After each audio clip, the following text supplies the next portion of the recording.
Olá pessoal, boa tarde. Eu sou o professor Silvio Zanetti e também estou na TV Relacionamento, com muito prazer.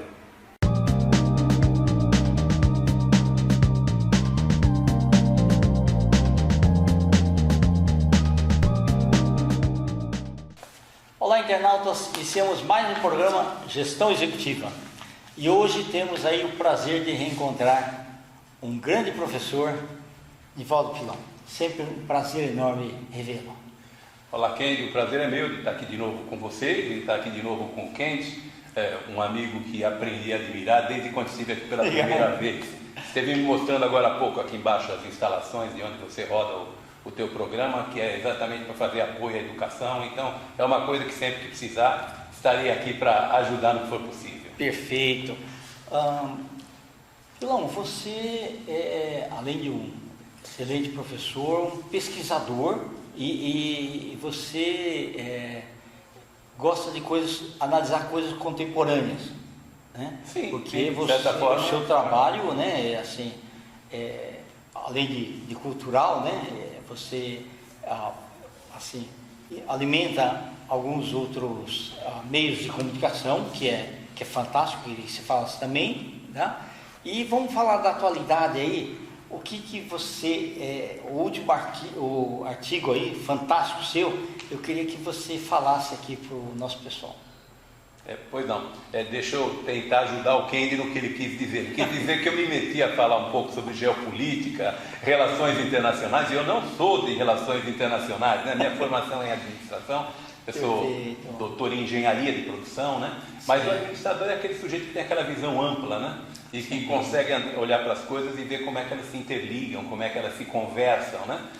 Eu não sei se você vai lembrar, mas da última vez que eu estive aqui, que nós estivemos falando um pouquinho sobre profissões, inclusive, sim, eu comentei que os nossos audientes, né, os nossos telespectadores, eles poderiam fazer o curso que se sentissem bem, porque esse não é o problema é aprender.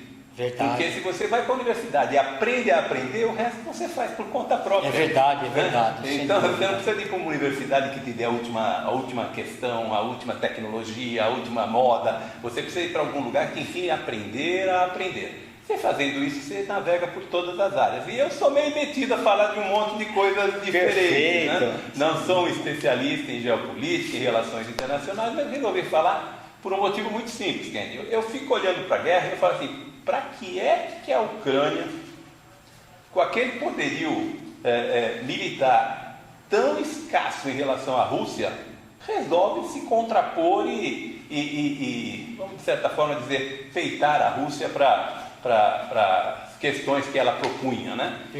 Não estou dizendo com isso que a Ucrânia teria que abaixar a cabeça, em hipótese alguma, mas antes de esgotar completamente as questões de negociações, isso, né? De política, etc., né? Por que é que ela pegou e foi arrojadamente falando aqui não vai entrar e eu quero tudo e pronto, né? Enfim, eu falei, por que isso está acontecendo? E resolvi dar uma olhada no que é que poderia mostrar isso, né? Foi isso que eu fiz. Eu entendo que a guerra que nós temos hoje instalada entre a Ucrânia e a Rússia não tem nada a ver com desavença entre os dois países, né? Até porque o sangue mesmo, raiz e área territorial, né? Sim, com certeza, é uma extensão, né, em termos territoriais. E além de ter uma extensão em termos territoriais, Kiev foi a primeira capital da Rússia, né? Sim. Quer dizer, então você tem ali dentro da Ucrânia uma população muito grande que tem descendência da própria Rússia, pertencia à União Soviética. E tem parentes ainda lá, né? Tem parentes ainda lá, ainda tem parentes lá, né? E aí eu fui olhar e falei, alguma coisa tem por detrás, né? Quem é que se interessa por esse conflito? Sempre tem alguém que se interessa por esse conflito. Nós sabemos que uma das indústrias mais poderosas do mundo é a indústria armamentista. Isso nós sabemos, né? Realmente é muito dinheiro que circula ali. É só ver um monte de milhões e bilhões e milhões e bilhões que a gente vê o Biden falar, né? Estou mandando não sei quantos milhões, estou mandando não sei quantos milhões. Quer dizer, é muito dinheiro. Então é certeza que existe por detrás uma série de vamos dizer assim, interesses, né? que são muito maiores do que uma desavença entre a Ucrânia e a Rússia. O que você falou, inclusive, tem um filme chamado O Senhor das Armas. Sim, eu assisti. Né? Que ele sintetiza isso também. Sim, com certeza, com certeza. É um filme muito bom, vale a pena. Vale a pena. Quem gosta de filme de aventura, vale a pena. É bem direcionado, é muito bacana. Mas enfim, foi isso que eu fiz. Então, fui lá fuçar um pouco, né? Fui fuçar um pouco para ver o que acontece e comecei a olhar como é que as coisas acontecem, por que acontecem, e a gente sabe perfeitamente que quem conta a história é sempre quem ganha. É verdade. Né? Quem ganha conta a história. Isso é ponto pacífico. O que não significa dizer que quem perde estivesse errado ou certo. O certo ou errado é muito relativo, né? É uma questão da verdade. A minha verdade, a sua verdade. Sim, o ponto de vista do observador é diferente. O ponto de vista do observador é diferente. E quem ganhou a guerra foram os Estados Unidos, né? Aliás, a gente não pode se esquecer que os Estados Unidos não ganharam a guerra. Quem ganhou a guerra foram os aliados.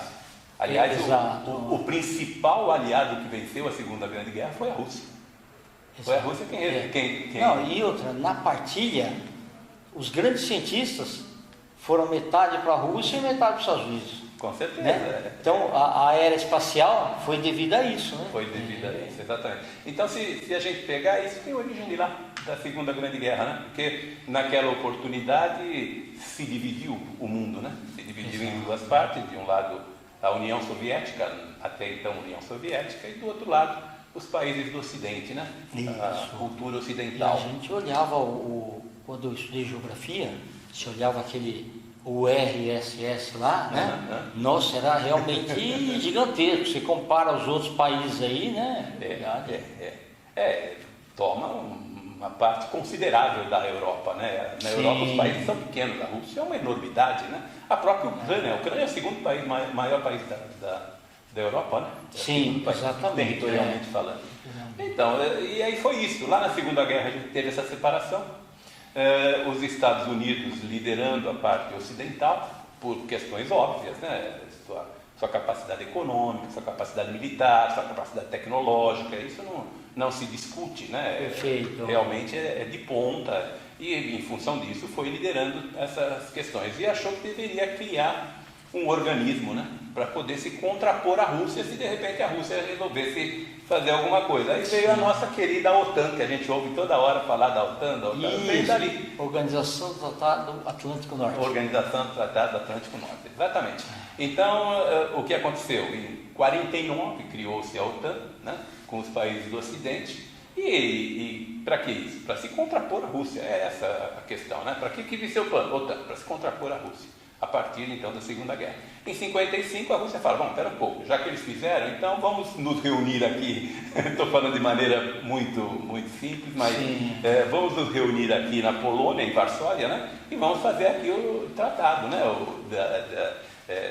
Daqui de Varsóvia, ou seja, o tratado dos países da União Soviética. Para quê? Foi chamado de Pacto de Varsóvia. Pacto de Varsóvia.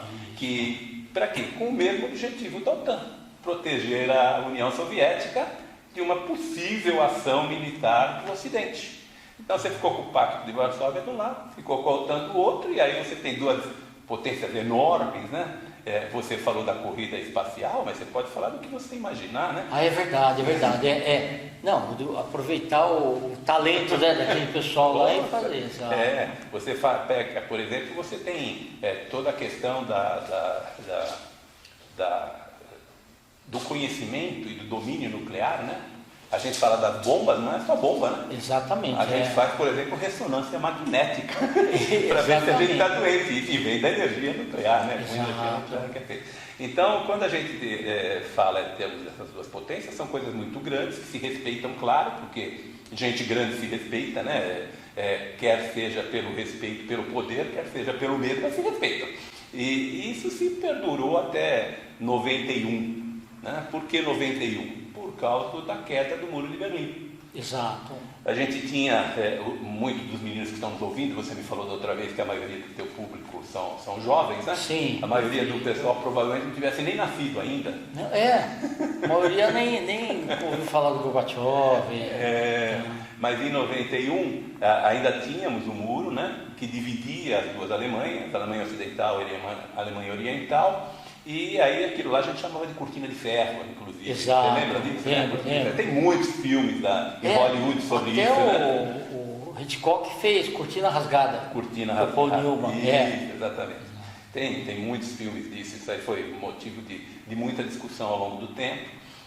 Até que em 91 o muro caiu, foi derrubado.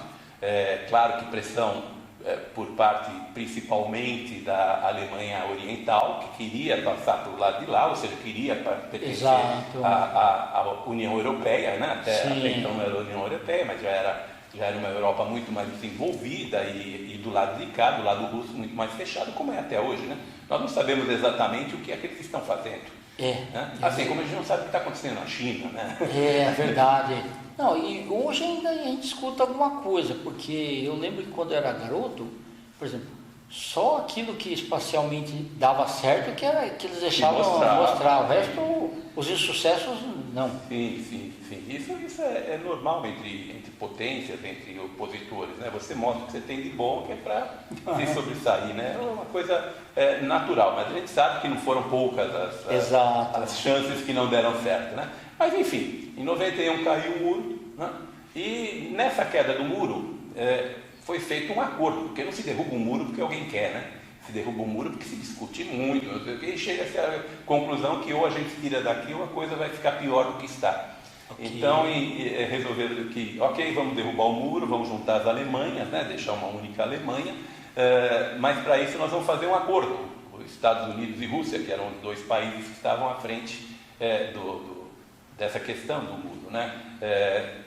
Você não invade os países da Europa Oriental com a OTAN, não vem chamar, não invade militarmente, não venha buscar países para te darem apoio aqui na Alemanha Oriental, em contrapartida, Rússia, eu deixo que esses países continuem livres pela dissolução da União Soviética, né? Então dissolveu-se a União Soviética, os países tomaram suas regras através das repúblicas que se formaram, e aí existia esse acordo de que a OTAN não vai para cima dos países do Oriente, né, do Oriente Europeu, e a União Soviética deixa que esses países continuem com suas repúblicas e toquem suas vidas. Esse era o acordo, pelo menos segundo Putin, né? Sim, verdade. Você falou certinho, né? Você colocou um momento importante, né, para as pessoas olharem como o X. Com certeza, porque se a gente for verificar, 91 cai o muro, não tem dúvida que sai dessa dissolução da União Soviética, a Rússia sai, não sai chamuscada, né? Sai depredada, porque você imagina você mesmo comentou o tamanho dela, a hora que olha para o mapa mundo. Imagina você pegar e reduzir isso à Rússia, que ainda é muita coisa, mas você tem a União Soviética, que tinha todos os países do entorno faziam parte de uma mesma república, né? União das Repúblicas Socialistas Soviéticas, que é o teu URSS, né? E em função disso, é claro que sai muito debilitada a Rússia. E a partir de 97, a OTAN começa então a cooptar os países da Europa Oriental para que façam parte da OTAN. O que é a OTAN? A gente tem ouvido tanto, né, nos noticiários aí, para aqueles que eventualmente ainda não conhecem, não sabem como funciona, os países se juntaram e disseram o seguinte: se mexer com um, mexeu com todos. É grupo de amigos, né? Isso, perfeito. Mexeu com um, mexeu com todos. Então, se alguém invadir um desses países, todos os outros países vão para cima, né? E a OTAN veio tentando esticar os seus tentáculos para cima dos países que outrora faziam parte da União Soviética, né? Se você pegar, por exemplo, eu não lembro de cor, mas em 97 você tem o início da discussão para entrar alguns países que faziam parte do leste europeu para começar a fazer parte da OTAN. Polônia, Hungria, República Checa. Sim. Em 99, depois a Hungria dividiu, né? Isso, em 99 fazem parte, entram para a OTAN. Então pegou já esses países e trouxe para dentro da OTAN. O e a Rússia já... Isso, o que significa? Que você está pegando e está invadindo. Exatamente, né, territorialmente. Poderio militar, você está invadindo aquele local que tinha sido pré-estabelecido. Eu estou falando isso segundo Putin, né? Dizem que sim, que teve o acordo, mas que não foi assinado. Eu entendo que se nós concordarmos em alguma coisa, está concordado. O fio do bigode tem que valer. Mas de qualquer forma dizem que não foi assinado. Eu não sei te dizer, confesso que eu não sei te dizer. Mas de qualquer forma, começou então a ir para cima dos países da Europa Oriental. Teve em 99, teve esses, depois você teve em 2000, você tem todos aqueles lá dos países bálticos, Estônia, Eslovênia, aqueles países lá que são menores ali de baixo também, entraram tudo, vem embora para cá para a OTAN, depois todo mundo notando. Aí você já tem Polônia, Hungria, está dando a volta na União Soviética, né? Você teve em 2000, você teve, quem que foi em 2000? Deixa eu ver se eu lembro, não lembro de cor, se eu não me engano foi... não vou lembrar, mas enfim, tem lá no artigo depois, porque aí quem tem interesse dá uma olhadinha lá, que tem as datas em que os países foram entrando. Mas enfim, foi e a coisa foi se acomodando. Mas em 2000 o Putin ganha a eleição na Rússia. Ele ganha a eleição na Rússia, a Rússia está debilitada, a gente sabe disso, é só olhar um pouquinho para a história, né?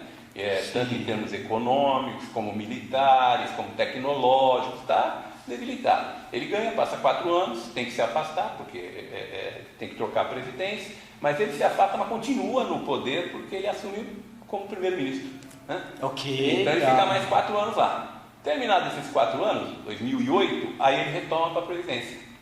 Ele retorna para a presidência da Rússia, e o antecessor dele faz com que os mandatos passem a ser de 6 anos.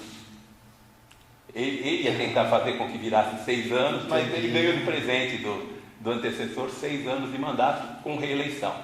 Por isso que ele está desde 2000 no poder até hoje, né? Porque ele saiu, se afastou 4 anos, voltou como presidente novamente, ele voltou para um mandato de 6, reelegeu até 2000. Né? Ele veio embora até 2020. Em 2020 ele pegou e mudou a Constituição pelo parlamento, lá na forma dele, né? Pela legislação deles. E ele pode ficar agora, se ele quiser, até 2030, 2030. Tudo fica parecendo um ditador, né? Com certeza, mas a Rússia é um país comunista, né? E um país comunista funciona assim, ele vai moldando as coisas à medida que tem o interesse, né? Bom, mas é isso. Então, o que acontece em 2000? O Putin, em 2000 não, em 2012, né, que ele volta, reassumiu dizendo assim, bom, eu vou assumir aqui a presidência para fazer uma União Soviética forte, uma União Soviética respeitada, tecnologicamente, financeiramente, economicamente e militarmente. E ele veio embora trabalhando. Até submarino nuclear. Tudo. Ele veio trabalhando, veio fazendo. E a gente gosta ou não gosta do Putin. Eu particularmente acho que é um imbecil fazer uma coisa dessa, né? Sim. Nós estamos falando de uma das maiores crises humanitárias dos últimos anos. Dúvida. São 4 milhões e meio de pessoas que são deportadas ou saem do seu país, da Ucrânia, né? Para poder se alojar em outro lugar. Quer dizer, é uma coisa assim, milhares de mortos, milhões de desabrigados. Quer dizer, é um imbecil, não se faz uma coisa dessa, né? Mas enfim, soberba e o ego, né? Mas enfim, é a realidade. Ele fez um belíssimo trabalho na Rússia, isso não tem o que discutir, tanto que ele está mostrando que ele tem condições. Pelo olhar de lá da Rússia, ele está fazendo um bom trabalho. Dizem, de novo, como é comunismo, a gente não sabe até onde, né? Existe um ditado, atribuem a um senador que se chamava Ian Johnson, dos Estados Unidos, que diz que na guerra a primeira coisa que morre é a verdade, né? Então, como a primeira coisa que morre é a verdade, o que a gente ouve, a gente tem que dar um passo atrás e dar uma olhadinha, né? Porque a verdade é dita de formas diferentes, né? Então, o que a Ucrânia fala, a gente não sabe se é verdade. O que a Rússia fala, a gente não sabe se é verdade. As imagens que a gente recebe são da Ucrânia, são geradas pelo Ocidente, não são geradas pelo Oriente. Isso significa dizer que não são imagens vindas da Rússia, são imagens vindas por parte de aliados da Ucrânia. Então o que nos mostram é exatamente esse Putin cuja mãe é uma senhora, né? Sim. mas enfim, é a verdade que está sendo mostrada, né? Hoje. Por quê? Porque é quem está sendo invadido. Mas não se justifica, é só você olhar, né? Sim, é verdade. Você pega o comissionado de Direitos Humanos da ONU, por exemplo, ontem divulgou que tem quase 2.000 civis mortos já. 2.000 civis mortos. Quer dizer, uma guerra interna para matar civil. Sem dúvida. Né? Mas aí está uma questão, e é por isso, a minha primeira pergunta foi, para eu começar a brincar com isso, né? É claro que não é um tema de brincadeira, mas enfim, para eu começar a procurar saber um pouco sobre isso, foi exatamente essa. Como é que um sujeito pega... Imagina que estão entrando na sua casa, ou quem? Sim. Estão entrando aqui na minha casa. Porque, ó, essas 10 pessoas com metralhadora aqui. Né? Aí o meu vizinho fala assim, ó, Pilão, é o seguinte, não se preocupe não, que te dou todo apoio, tá bom? Pode ir lá e brigar com ele. Não, mas eu não tenho arma. Peraí que eu te arrumo um canivete. Aí dá um canivete para ele e manda ele brigar eu ir brigar com os caras. É mais ou menos isso que foi feito com a Ucrânia, sabe? Na minha visão. Porque que tipo de armamento ele está recebendo? Ele não está recebendo avião que ele pode combater, ele não está recebendo armamento que ele pode combater, ele não está recebendo míssil que ele pode combater, ele simplesmente está lá esperando o que acontece. Né? E se segurando da forma que ele quiser. Sim. E aí, você chegou a fazer exército? Não cheguei porque na minha terra era excesso de contingência, mas eu gostaria de ter feito. Eu fiz exército, né? E vendo as imagens da guerra, você não vê artilharia. O que é artilharia? São aquele monte de soldado com arma em punho entrando, indo em confronto, que a gente vê nas guerras da Segunda Guerra Mundial. Tá. Você viu alguma imagem dessa? Não, infantaria. Não. Nada. Só artilharia, né? Ou seja, você não tem infantaria, você não tem gente brigando. Ou seja, não é essa a guerra que a Rússia está fazendo. Inclusive falam assim, mas o Putin vai sair perdendo, ele não vai conseguir tomar Kiev nunca. Minha leitura, comecei falando que não sou de RI, não sou estudioso, só fiz esse levantamento e como um observador comum, senso comum, mas com sustentação que eu fui buscar, evidentemente, para fazer esse pequeno artigo, né? Eu entendo que ele não quer Kiev. Ele jogou bomba em Kiev? Não. Você pega as imagens, não tem um prédio em pé. É verdade, Se ele quisesse tomar Kiev, ele mandava bomba para lá, explodia tudo. Ele não tem interesse de ir lá. Ele não tem interesse de fazer com que as tropas entrem em Kiev. O que ele quer, na minha opinião, pelo que eu vejo, se você olhar no mapa... A anexação, né? Então, ele não quer a anexação da Ucrânia. E ele não quer a anexação da Ucrânia por um motivo muito simples. Quer dizer, não é verdade isso, tá? É a minha verdade, é aquilo que eu enxergo, né? Tá? Por que eu acho que ele não quer a anexação da Ucrânia? Porque se ele anexa a Ucrânia, ele encosta onde? A Ucrânia passa a ser Rússia. Sim. Não é isso? Pertence à Federação Rússia. Onde é que ele encosta a Federação Rússia? Na Polônia. E a Polônia de quem? Da OTAN. O que ele está dizendo? Já sacramentado. O que ele está dizendo? Eu não quero que tenha a OTAN da minha vizinha. Eu não quero a OTAN sendo a minha vizinha. E é grudado. Então o que ele vai fazer? Ele vai pegar e vai anexar a Ucrânia e ficar sendo vizinho da OTAN? Eu acho que ele não tem o menor interesse. O que ele quer é que aquela região, que é grande, diga-se de passagem, né? Aquela região fique um estado neutro. Aquela região não tem a capacidade de atacar a Rússia. E aí o que acontece? Acontece que ele fica com um aparo para a OTAN. Tem um amigo, ele se chama Lívio. Né? Ele diz o seguinte: é como se a Rússia tivesse passado um risco de giz e falou assim, daqui não passa. Entendi. Se você passar, você vai ver. É isso que eu acho que ele está fazendo com a Ucrânia. Eu acho que essa analogia que ele fez é perfeita. Porque se você pegar o mapa, se vocês olharem para o mapa, pode ver que sempre aparece uma área mais escura que está sendo tomada. O que está sendo tomado? Saindo da Rússia, indo em direção à Crimeia. Ok, tá. Por que em direção à Crimeia? Por causa do Mar Morto. Então, o que eu acho que ele quer é pegar aquela faixa do leste europeu, que aliás foi o motivo pelo qual ele entrou na Ucrânia, dizendo que ele ia libertar a região de Donbas, né, que eles chamam lá. Por quê? Porque lá ele tem maioria Rússia, que está sendo oprimida por Kiev. É discurso, você tem que ter um motivo, né? Você tem que ter um motivo. Então ele entrou por causa disso. E se você pegar aquela região, você liga a Crimeia, que ele já se apossou em 2014. Essa foi a resposta da Rússia à OTAN, né? Você quer brigar? Tá bom, então pera um pouquinho. Ele foi lá, tomou a Crimeia e fez uma eleição, segundo ele, né? A gente sabe que, como eu disse, nunca sabemos se é verdade, né? Mas ele disse que foi feito um plebiscito, e isso realmente foi, e que 95,5% dos habitantes ou dos votantes da Crimeia quiseram se anexar à Federação Russa. Preferem se anexar à Federação Russa do que continuar sendo da Ucrânia. E ele pegou, tá bom, então você é daqui. E reconheceu ela como sendo da Federação, uma república da Ucrânia que pertence à Federação Russa. E se você pegar, ele está descendo exatamente para encostar na Crimeia. Encostou na Crimeia, ele tem acesso ao Mar Morto. Tendo acesso ao Mar Morto, o Mar Morto é um mar que não tem problema de flutuação, né? Exato, verdade. Daí o nome de morto, né? Sim, exatamente. A densidade lá de Salina é muito grande. Muito grande, então você consegue ancorar petroleiros, consegue ancorar navios de guerra. Você pula lá mesmo sabendo nadar e flutua. E flutua. E aí o que ele está entendendo? Ele está entendendo que ele fazendo isso, ele se toma posse do Mar Morto e ele coloca a marinha dele ali, além de ter um porto excepcional de importação e exportação. Percebe que as coisas não são bem assim, não é um bonzinho e um ruinzinho, né? Certo. Porque se a gente for verificar, o que a OTAN está fazendo, e também fica nítido, ela vem, e ela quer se apoderar exatamente deste ponto, porque aí, se ele se apodera desse ponto, a OTAN coloca a marinha dela ali.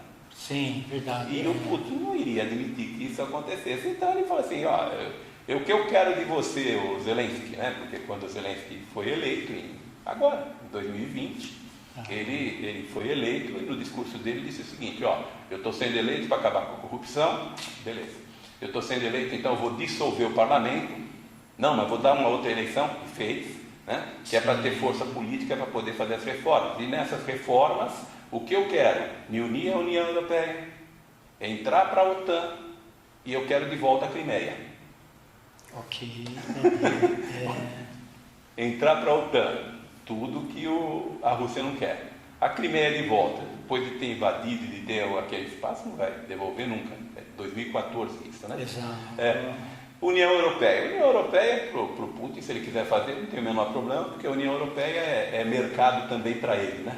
Então, tanto que o fornecimento de petróleo e gás, a grande maioria vai para lá, né? Parte vai para cima, vai para a Ásia, mas parte desce para a Europa. Mas, enfim, a hora que o Zelensky fala isso, ele fala, opa, pera um pouco, preciso de começar a tomar cuidado, porque o cara está tomando posse agora e está dizendo que vai fazer isso. Aí ele começou a encostar todo o poderio médico dele na Ucrânia. Começou a dar volta na Ucrânia, dar volta na Ucrânia, e está cercando. Agora, quando foi no começo desse ano, começaram a dizer, tem 100 mil soldados. 100 mil soldados, você faz assim e aparece? Não, ele foi colocando a partir do depoimento do Zelensky. Ele falou, você vai fazer isso? Mas não vai nunca, não vou deixar você instalar míssil aqui no meu quintal.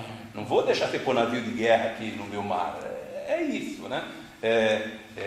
Não estou dizendo que está certo. Mais uma vez, ele não está certo. Mas só estou dizendo que faz sentido, pelo menos para mim, em função dos acontecimentos, isso faz sentido, né? Se você pegar essas coisas todas, então ele vira esses acontecimentos todos, ele vira agora no começo do ano e fala para o Zelensky assim, olha, é o seguinte, você me dá uma declaração formal, né, que você não entra para a OTAN, ok? Reconhece a Crimeia e deixa os caras lá que estão na região de Donbas, eles tomarem rumo da vida deles, que eu não invado. Zelensky vira para ele e fala assim, negativo, eu quero a Crimeia, eu quero... Quer mesmo? Quer? Então tá bom, então vou invadir. Dia 23 de fevereiro invadiu e a gente está vendo essa coisa toda, essa sangria desatada pela televisão dia e noite, né? A gente vê esse dia e noite pela televisão. É uma pena, mas foi o que aconteceu, né? Nós estamos até recebendo refugiados lá também, né? Também estamos... São 4,5 milhões de refugiados, é muita gente. Imagina, a gente só está falando dessa questão da guerra olhando para as coisas que estão acontecendo. Mas a gente não está pensando no desdobramento disso. Sim. Você tem 4,5 milhões de pessoas, vamos dizer que a gente receba nos outros países do mundo, que não seja a Europa, que você receba 500 mil, vai. Meio milhão. 4 milhões vão se espalhar pela Europa. Aí você. A Polônia já recebeu mais de 2,5 milhões de ucranianos. A Polônia, eu não sei, me desculpe, mas eu não sei a população. Geograficamente, eu não conheço a população da Ucrânia, mas deve ter dobrado. Se isso dobrou, você tem que ter escola para esse povo, trabalho para esse povo, residência para esse povo. Ou seja, não é um movimento assim, recebe, humanidade. Não é assim, a coisa não funciona desse jeito, né? Ou seja, as consequências são muito graves, né? E é por isso que eu resolvi dar uma olhada nos acontecimentos, para tentar entender um pouco como essas coisas funcionam. A gente vai dar o link lá também da entrevista. Se quiserem ler, está à disposição. Artigo, perfeito. E aí, se você for um pouco mais a fundo, se a gente for um pouco mais a fundo, a gente vai perceber que, na verdade, o que a gente está tendo é uma acomodação no mundo, das forças do mundo. Nós temos os Estados Unidos, desde a Segunda Guerra, eles são a hegemonia mundial. Exato. Língua é a deles, dinheiro é a deles, costumes é a deles, enfim, tudo que a gente... Dita as regras, é verdade. Ele dita todas as regras, né? Todas as regras. E ele dita todas as regras com muita tranquilidade, porque nunca teve ninguém, depois dessa época aí, nunca teve ninguém que se opôs, porque até 91 com o muro eles estavam tranquilos entre os dois. Derrubou o muro, essa parte que era forte ficou fraca. Ou seja, ele não tinha oposição, ele sempre foi o primeiro desde a guerra e continuou sempre. A ideia é hoje, não estou aqui menosprezando o poderio americano, porque seria loucura, né? É uma insanidade, né? Não é isso. Mas você tem hoje novos players no mundo que são muito importantes. A China. Sim, verdade. Se você for verificar, a China não aderiu às sanções impostas à Rússia. Certo. Né? E por que ela não aderiu? Porque ela tem interesse direto nessa brincadeira. Se você pegar hoje, quem é o grande concorrente americano é a China. Sim, verdade. Em tudo. Hoje a fábrica do mundo é a China. Os Estados Unidos têm seu parque industrial sendo diminuído sensivelmente por motivos óbvios, a partir da globalização, que foi mais ou menos dessa época do mundo liberal. A gente teve o Collor aqui, né? Exato. O carro é carroça, não sei o que, abre tudo. Isso, você lembra disso? Lembro. Pois é, então, de lá para cá, é Estados Unidos. De repente a China fala, espera um pouquinho aqui que eu estou crescendo, estou me ajeitando, estou crescendo.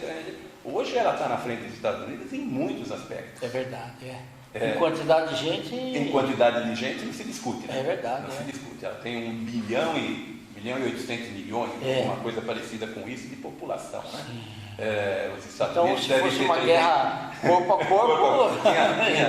corpo a corpo tinha 3-1, né? Verdade. 6 para 1. Os Estados Unidos têm 300 e poucos milhões, não é isso? Então teria 6 para 1. Mas não precisa disso, porque a China tem domínio em muita tecnologia. Aliás, em algumas delas ele está muito à frente dos Estados Unidos. Além de ser a fábrica do mundo, porque Exato. É muito simples. Essa semana agora, a Volkswagen vai dar férias coletivas de 15 dias. Por quê? Porque não tem mais onde pôr carro pronto. Exato. Que não pode sair do pátio, porque não tem o quê? Chips. E que depende... Quem fabrica? Exatamente. A China. E por que ela não está fabricando? Porque está com lockdown de novo por causa da pandemia, né? Sim. Mas terminada a pandemia, quando o mundo poderia voltar à normalidade, o povo resolve guerrear, né? Não se aquietam de jeito nenhum. É verdade. E as consequências vêm de roldão, né? Pilão, da minha observação como de relações internacionais, é assim, aquele o ponto neutro, né? A Ucrânia, né? Isso. Agora, se todo mundo achou aqui, principalmente no Ocidente, que a Rússia invadindo lá nos Estados Unidos e os aliados iam pegar e contra-atacar. Mas não pode por causa desses acordos. Exatamente. Então, assim, a não ser que, por exemplo, sei lá, a Rússia invadisse qualquer desses países da OTAN, aí qualquer um desses ali do Balcãs, a Polônia, exatamente. Aí para cima. Mas enquanto está só no território neutro, não pode fazer nada. E aquele lá não aderiu ainda, então a coisa Não pode fazer nada. Não pode, quer dizer, até pode dar as sanções que estão sendo dadas. Sanções, não, mas estou falando militarmente assim. Militarmente não, pode dar de defesa, né? Porque Exato. é uma questão humanitária. Ó, te dou alguma coisa, Sim. é um canivete que eu falei para você, né? Exato. Claro que é uma analogia, Sim. tem coisas importantes que eles estão mandando de armamento, mas é tudo armamento de defesa. Não pode dar armamento de ataque, porque senão você está declarando guerra à Rússia, né? Se você adota esse tipo de material bélico, você está decretando guerra, né? Mas está tendo uma outra guerra que quem está sendo extremamente prejudicado é o mundo inteiro. Ah, sem dúvida. Você pega, ontem saiu que os Estados Unidos bateram em 8,5% de inflação ao ano.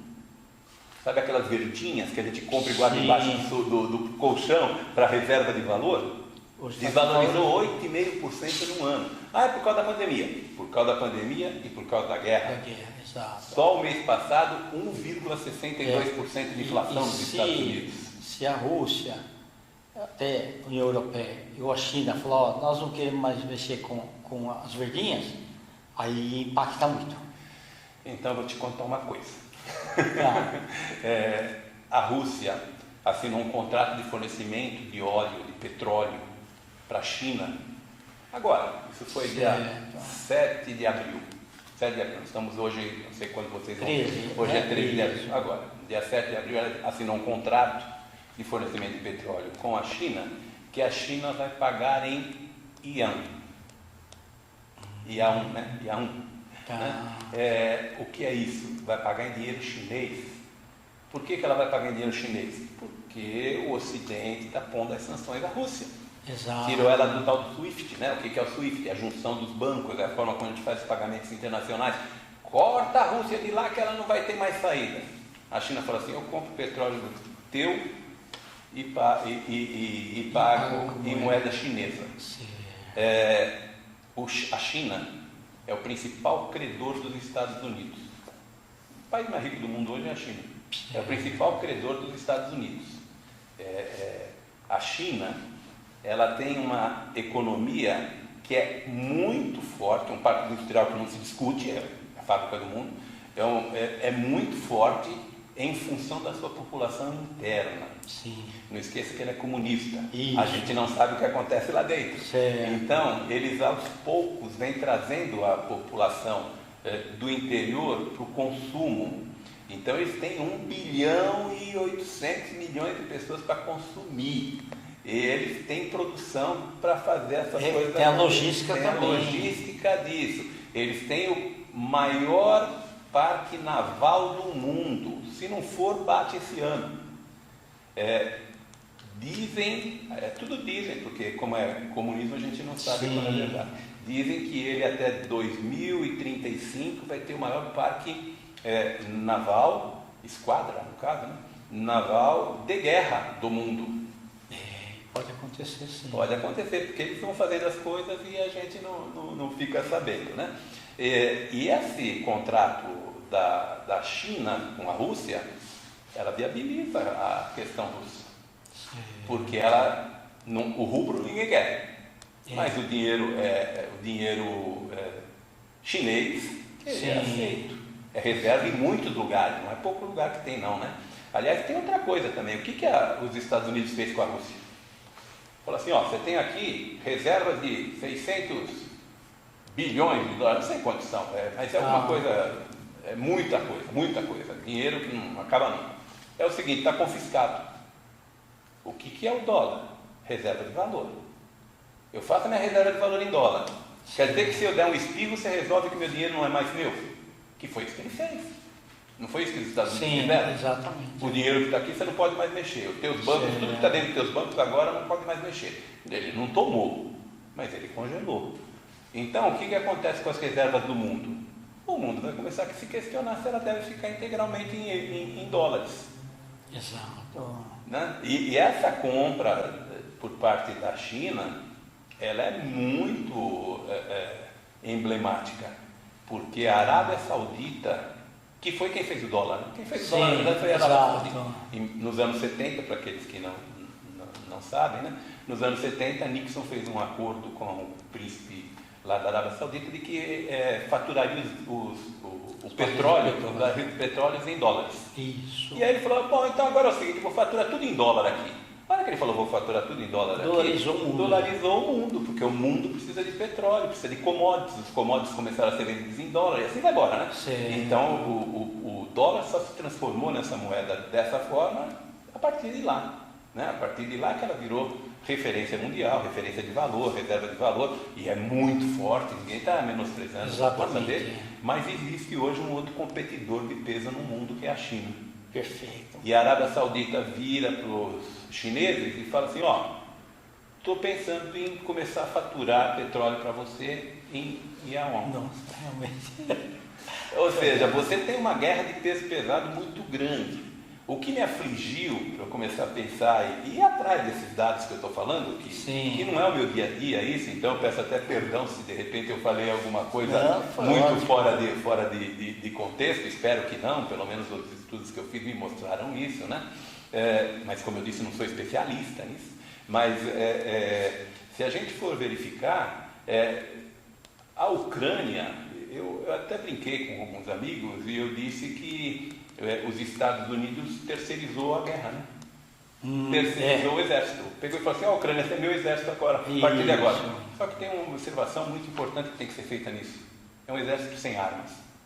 Okay. Então eu acho que é uma... Mais boa vontade é suicídio, né? Eu acho que é uma coisa assim que não podia ter sido feita. Humanitariamente. Humanitariamente é uma coisa que... O Putin não podia, em hipótese alguma, ter invadido. Está tudo errado. Invadir está errado, porque não pode invadir, né? Mas o Zelensky também não podia ter pegado e batido de frente, porque a hora que ele bateu de frente, ele expôs a população dele. Exatamente. Ele expôs a população dele àquelas bombas que a gente está vendo cair. Sim. Né? E muitos ucranianos estão repensando aí se fizeram a escolha certa do presidente. Então, não sei nem se é a escolha certa do presidente ou não, porque eu acho que essa é uma coisa muito... eu acho que tem muito ucraniano que está bastante contente em ver a forma como ele está se impondo, porque a gente não gosta de se entregar. É o brilho, né? O brilho patriótico. O ser humano não gosta de se entregar, em hipótese alguma. E eu não estou dizendo com isso que tem que se entregar, mas ele podia negociar os pontos que o Putin estava solicitando, né? Sim. Ao invés de pegar e se opor, não, vamos para lá, não sei o quê. E aí ele está vendo aquilo que ele está vendo, o país daquele jeito lá, um país tão lindo, tão bonito. Né? Eu não conheço, você conhece lá pessoalmente? Não conheço, mas serão muitos anos e bilhões vão ser gastos para você vê, escolas, hospitais e tudo lá, né? É difícil, aí você pode dizer assim, ele está cometendo crime de guerra. Provavelmente esteja, porque se morreram 2 mil civis, segundo a ONU, né? E uma guerra não é para matar civil. Mas em contrapartida a gente não sabe até onde é verdade, né? E aquilo que eu falei de você não vê exército russo invadindo a Ucrânia. Você não vê homens lutando lá, ou seja, o que o ucraniano poderia fazer, que é o que ele fez em Kiev, não sei, você deve ter visto, é impossível que não tenha visto, é impossível que nossos espectadores não tenham visto, eles colocando aquelas barras de ferro, não sei o que, para fazer barreira. Por quê? Porque se eles vierem para cima, a gente segura eles, é o que eles podem fazer. O máximo que pode fazer. É o máximo que eles podem fazer. Agora, o que eu estou dizendo para você que lá um míssil destrói aquilo tudo. Hein? É isso que eu estou dizendo. Eu acho que a guerra que a Ucrânia está esperando não é a guerra que o Putin está fazendo. Nós não temos certeza disso, ninguém tem certeza disso, porque ninguém sabe o que aqui ele está pensando, ninguém sabe o que o Kremlin está pensando.